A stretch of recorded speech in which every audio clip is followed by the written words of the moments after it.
नमस्कार दोस्तों, स्वागत है आपका साइंस की बात में। आज हम आपको लेकर चलेंगे एक ऐसे सफ़र पर जहां आपकी कल्पना की हर सीमा टूट जाएगी।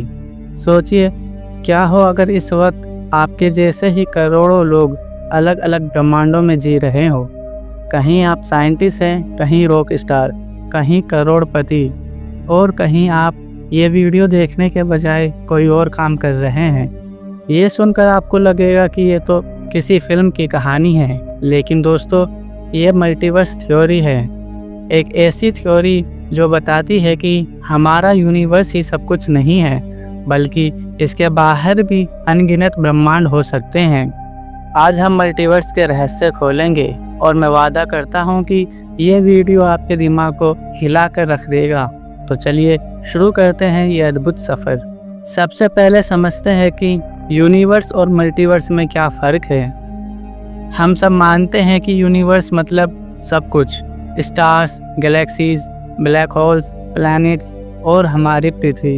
लेकिन साइंस कहती है, हो सकता है ये यूनिवर्स इस पूरी हकीकत का सिर्फ एक हिस्सा हो। मान लीजिए आप एक कमरे में बैठे हैं और आपको लगता है ये पूरी दुनिया है, लेकिन जैसे ही आप दरवाज़ा खोलते हैं आपको दिखता है कि बाहर तो एक पूरा शहर है, शहर के बाहर देश, फिर पूरी दुनिया। वैसे ही यूनिवर्स शायद सिर्फ एक कमरा है और बाहर एक पूरा मल्टीवर्स हो सकता है, यानी कई यूनिवर्स जिनके अपने अलग नियम, अलग भौतिकी और अलग किस्म की ज़िंदगियां हैं। अब बात करते हैं क्वांटम वर्ल्ड की, जहां से मल्टीवर्स का सबसे बड़ा हिंट मिलता है। क्वांटम मैकेनिक्स हमें बताते हैं कि छोटे छोटे पार्टिकल्स जैसे इलेक्ट्रॉन और फोटोन एक ही समय में कई स्टेट्स में हो सकते हैं। इसे कहते हैं सुपरपोजिशन। इस कॉन्सेप्ट को समझाने के लिए 1935 में साइंटिस्ट श्रोडिंगर ने एक थॉट एक्सपेरिमेंट दिया। उन्होंने कहा, मान लीजिए आपने एक बिल्ली को बॉक्स में रखा है। बॉक्स में एक रेडियो एक्टिव एटम है जो कभी भी डीके हो सकता है। अगर एटम डीके हुआ, बॉक्स में रखा जहर बाहर निकलेगा और बिल्ली मर जाएगी। अगर एटम डीके नहीं हुआ, बिल्ली जिंदा रहेगी। क्वांटम मैकेनिक्स कहता है कि जब तक आप बॉक्स खोल कर नहीं देखते, तब तक बिल्ली जिंदा भी है और मरी हुई भी, यानी दोनों रियलिटीज़ एक साथ एग्जिस्ट कर रही है। अगर ये छोटे कणों के स्तर पर सच है, तो क्यों ना ये पूरे यूनिवर्स पर भी लागू हो। यहीं से साइंटिस्ट ने सोचना शुरू किया, क्या हर संभावना का अपना यूनिवर्स हो सकता है। अब आइए सोचिए अपने रोज़मर्रा के डिसीजन के बारे में। आज सुबह आपने ये वीडियो देखने का फैसला किया, लेकिन क्या होता अगर आप इसे स्किप कर देते। मल्टीवर्स थ्योरी कहती है हर डिसीजन यूनिवर्स को स्प्लिट कर देता है। एक यूनिवर्स में आपने वीडियो देखा, दूसरे में नहीं देखा। ऐसे ही एक यूनिवर्स में आपने जॉब चुनी, दूसरे में बिजनेस। एक यूनिवर्स में आप किसी और से शादी कर चुके हैं। हर चॉइस, हर पॉसिबिलिटी एक नया यूनिवर्स क्रिएट करती है। इसका मतलब है कि आपके इन्फिनाइट वर्जन्स अलग अलग ज़िंदगियां जी रहे हैं। बिग बैंग थ्योरी के हिसाब से हमारा यूनिवर्स एक एक्सप्लोजन से शुरू हुआ, लेकिन कॉस्मोलॉजी कहती है शायद एक बिग बैंग नहीं बल्कि कई बिग बैंग्स हुए होंगे। हर एक्सप्लोजन से बना यूनिवर्स, जैसे पानी में बनने वाले बुलबुले, इन्हें कहते हैं बबल यूनिवर्स। सोचिए, एक बाथटब में झाग भरे हो, हर झाग एक यूनिवर्स है। हमारा यूनिवर्स भी बस एक बुलबुला है। बाकी बुलबुले अलग लॉज, अलग कॉन्स्टेंट्स और अलग फिजिक्स से चलते हैं। मतलब कहीं ग्रेविटी ज़्यादा है, कहीं लाइट स्पीड अलग है, और कहीं तो टाइम उल्टा भी चल सकता है। अब सबसे फेमस आइडिया, पैरेलल यूनिवर्स।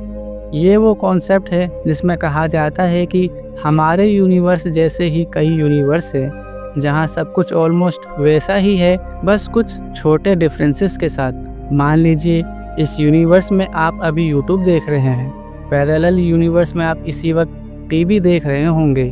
कहीं आप स्कूल में हैं, कहीं आप साइंटिस्ट हैं, और कहीं आप पुलिस बन चुके हैं। ये ऐसा है जैसे किसी कहानी के इन्फिनाइट वर्जन्स। हर वर्जन में किरदार वही है, लेकिन कहानी का अंजाम अलग है। हॉलीवुड की कई फिल्में जैसे डॉक्टर स्ट्रेंज और everything everywhere all at once इसी कॉन्सेप्ट से इंस्पायर्ड है। ब्लैक होल्स, ब्रह्मांड के सबसे रहस्यमय चीज़ है जहाँ ग्रेविटी इतना स्ट्रॉन्ग होती है कि लाइट तक बाहर नहीं निकल सकती। लेकिन कुछ साइंटिस्ट मानते हैं कि ब्लैक होल का अंदरूनी हिस्सा शायद दूसरे यूनिवर्स का दरवाज़ा है। जब कोई स्टार कोलैप्स होता है और ब्लैक होल बनता है तो उसका मास गायब नहीं होता, बल्कि शायद एक नई यूनिवर्स में चला जाता है। मतलब हर ब्लैक होल एक नया यूनिवर्स क्रिएट करता है। तो कल्पना कीजिए, हमारी गैलेक्सी में करोड़ों ब्लैक होल्स हैं। इसका मतलब करोड़ों नए यूनिवर्स भी हो सकते हैं। साइंटिस्ट मैक टेगमार्क ने कहा, हर मैथमेटिकल पॉसिबिलिटी किसी न किसी यूनिवर्स में सच है। मतलब अगर कोई इक्वेशन अलाउ करती है तो वो रियलिटी में एग्जिस्ट करता है। हो सकता है किसी यूनिवर्स में गोल अर्थ नहीं बल्कि घनाकार अर्थ हो, कहीं डायनासोर अभी भी जिंदा हो, कहीं इंसानों के 3 हाथ और 4 आँखें हो। मैथमेटिक्स इन्फिनाइट है तो इसके हिसाब से यूनिवर्स भी इन्फिनाइट होंगे। अगर मल्टीवर्स सच है तो इसका हमारी ज़िंदगी पर क्या असर होगा? इसका मतलब होगा कि हमारी आइडेंटिटी यूनिक नहीं है, हम इन्फिनाइट कॉपीज़ में एग्जिस्ट करते हैं। एक यूनिवर्स में आप गरीब हैं, दूसरे में अमीर, कहीं आप साइंटिस्ट हैं, कहीं आप क्रिमिनल।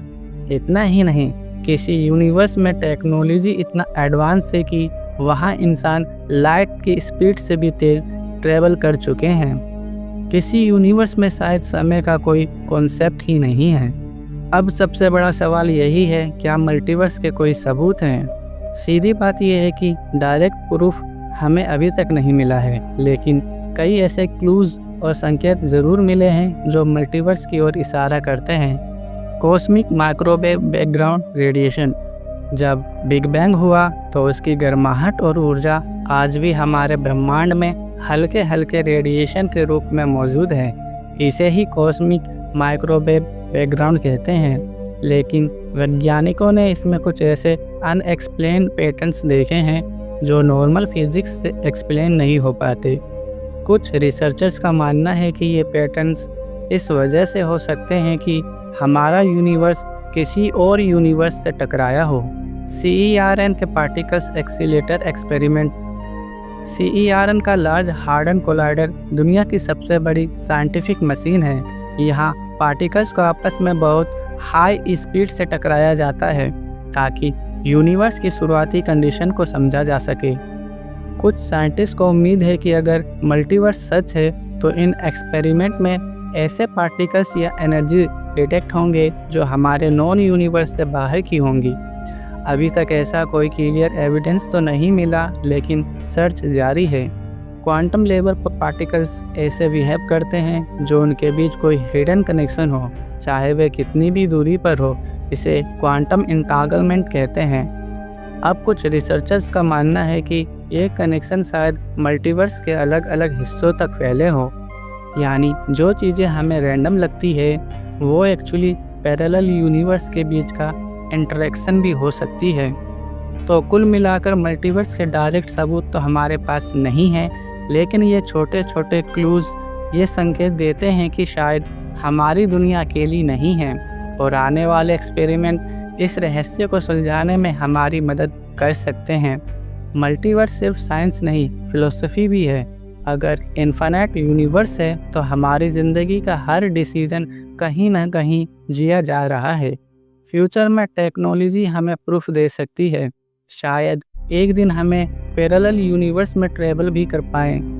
अगर ये सच हुआ तो ये इंसानी इतिहास की सबसे बड़ी खोज होगी, क्योंकि इसका मतलब होगा कि हमारा अस्तित्व इन्फिनाइट है। तो दोस्तों, मल्टीवर्स थ्योरी हमें ये सोचने पर मजबूर कर देती है कि हम शायद अकेले नहीं हैं। हो सकता है इस वक्त आपका दूसरा वर्जन किसी और यूनिवर्स में बैठा ये सोच रहा हो कि काश मैं यूट्यूबर होता। आपको क्या लगता है, मल्टीवर्स सच है या सिर्फ इमेजिनेशन? कमेंट में बताइए। और हाँ, अगर आपको ये वीडियो पसंद आई हो तो लाइक, शेयर और सब्सक्राइब करना मत भूलिएगा। तो मिलते हैं अगले एपिसोड में, तब तक के लिए बाय।